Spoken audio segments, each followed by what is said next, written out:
अगर आप हमारे YouTube चैनल पर नए हैं तो हमारे YouTube चैनल को लाइक करें, सब्सक्राइब करना ना भूलें, जिससे हमारे हर एक वीडियो की नोटिफिकेशन आपके पास पहुंचे। आप सबका बहुत बहुत धन्यवाद। हमारे YouTube चैनल पर चलते अपनी वीडियो की ओर। IPL 2025 मेगा नीलामी से पहले BCCI ने की टीम मालिकों से चर्चा, इम्पैक्ट प्लेयर नियम पर हुई बहस, जाने। IPL के 18वें संस्करण से पहले होने वाली मेगा नीलामी को देखते हुए BCCI ने अपने मुख्यालय में बैठक बुलाई थी। इसकी पुष्टि बोर्ड के सचिव जय शाह ने बैठक के बाद की। मेगा नीलामी से पहले बुधवार को IPL फ्रेंचाइजी के मालिकों ने भारतीय क्रिकेट कंट्रोल बोर्ड BCCI के अधिकारियों से बैठक की। इस दौरान मेगा नीलामी से लेकर इम्पैक्ट प्लेयर नियम जैसे सभी मुद्दों पर चर्चा हुई। बोर्ड ने जारी किया बयान। IPL के 18वें संस्करण से पहले होने वाली मेगा नीलामी को देखते हुए BCCI ने अपने मुख्यालय में बैठक बुलाई थी। इसकी पुष्टि बोर्ड के सचिव जय शाह ने बैठक के बाद की। उन्होंने कहा, भारतीय क्रिकेट कंट्रोल बोर्ड ने बुधवार को IPL के आगामी सत्र से संबंधित विभिन्न विषयों पर 10 फ्रेंचाइजी के मालिकों के साथ एक रचनात्मक वार्ता आयोजित की। फ्रेंचाइजी मालिकों ने खिलाड़ियों के विनियमन और केंद्रीय बिक्री, लाइसेंसिंग और गेमिंग सहित अन्य वाणिज्यिक पहलुओं पर फीडबैक प्रस्तुत किया। BCCI अब IPL खिलाड़ियों के विनियमन तैयार करने से पहले इन सिफारिशों को आगे के विचार विमर्श और मूल्यांकन के लिए IPL गवर्निंग काउंसिल के पास ले जाएगा। BCCI सचिव ने बाद में मीडिया से पुष्टि की कि बोर्ड जल्द ही चर्चा किए गए सभी बिंदुओं पर अपना निर्णय लेगा। कौन कौन हुआ शामिल? बैठक में शामिल होने वाले टीम मालिकों या सह मालिकों में कोलकाता नाइट राइडर्स के शाहरुख खान, सनराइजर्स हैदराबाद की काव्या मारन, पंजाब किंग्स के नेस वाडिया, लखनऊ सुपर जायंट्स के संजीव गोयनका और उनके बेटे शाश्वत, दिल्ली कैपिटल्स के KK ग्रैंड और पार्थ जिंदल शामिल थे।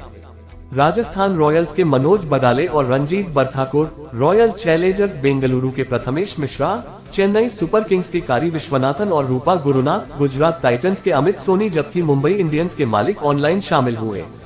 मेगा नीलामी होनी चाहिए या नहीं, इस मुद्दे पर वाडिया और शाहरुख के बीच तीखी बहस हुई। किन मुद्दों पर हुई चर्चा? दिल्ली कैपिटल्स के मालिक पार्थ जिंदल ने कहा कि बैठक से कोई वास्तविक परिणाम नहीं निकला क्योंकि टीमें चर्चा किए गए सभी मामलों पर अपनी राय पर अड़ी रही। जिंदल ने कहा, कोई वास्तविक परिणाम नहीं निकला। ये सभी मालिकों से अलग अलग दृष्टिकोणों को सुनने के लिए था और BCCI ने हमारी बात सुनी है और अब वे हमें सभी नियम बताएंगे।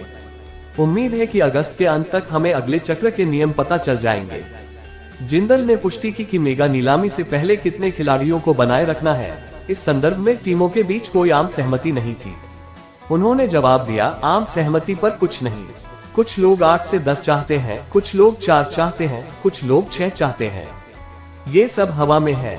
जिंदल ने बताया, इस बात पर बहस चल रही थी कि क्या IPL में नीलामी होनी चाहिए। साथ ही उन्होंने कहा कि दिल्ली कैपिटल्स नीलामी के खिलाफ नहीं है।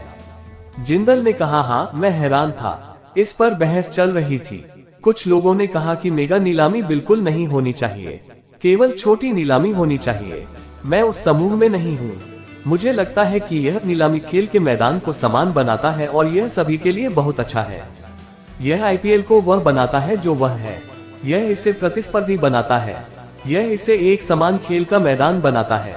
हम कई मुद्दों पर एकमत नहीं हैं, लेकिन मुझे लगता है कि BCCI अपने विवेक से फैसला करेगा। मुझे लगता है कि अध्यक्ष और सचिव फैसला करेंगे। जिंदल ने बताया कि दिल्ली कैपिटल्स इम्पैक्ट प्लेयर नियम के खिलाफ। उन्होंने कहा, इम्पैक्ट प्लेयर नियम फिर से अलग अलग लोगों के अलग अलग विचार थे।